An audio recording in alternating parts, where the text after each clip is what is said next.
Sliding scales. Because Henry was at the works, the other engines had to help with the Flying Kipper too. This is a special train of vans filled with boxes of fish, which goes to markets in London and other places on the mainland. James did not like the Flying Kipper. "All those smelly vans," he complained one morning. "You can't get the smell off your tender for weeks." "I'm very fond of a good kipper," remarked his driver.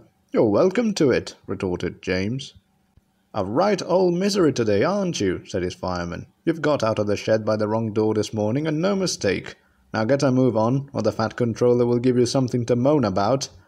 Groaning horribly on the curves, James went slowly down to the harbour. The vans for the train were already in the shed, while men in aprons worked busily loading them with boxes of fish.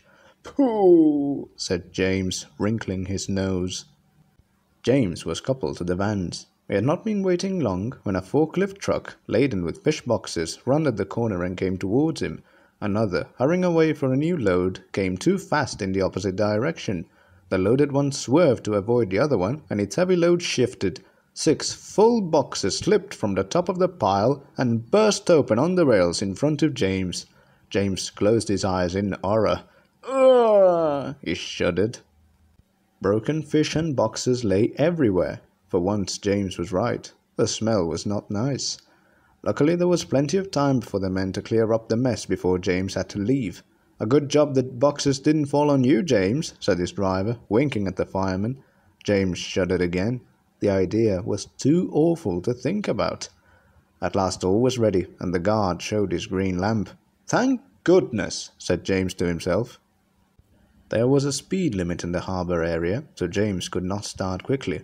The train seemed heavier than usual tonight too, so that when he reached the spot where the fish boxes had burst, he was moving at no more than walking pace.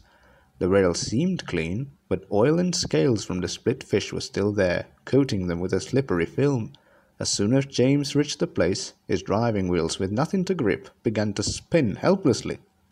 James did his best, but the heavy vans dragged him to a standstill. He found he could move neither forward nor back. "Fish!" exclaimed James in disgust. Men brought hoses and washed the rails. James grew very wet and uncomfortable. Then they put sand on the rails in front of each driving wheel, and James was, at last, able to move his train. He was very late, but at least he was off the fish quay. To say he was glad would be putting it mildly.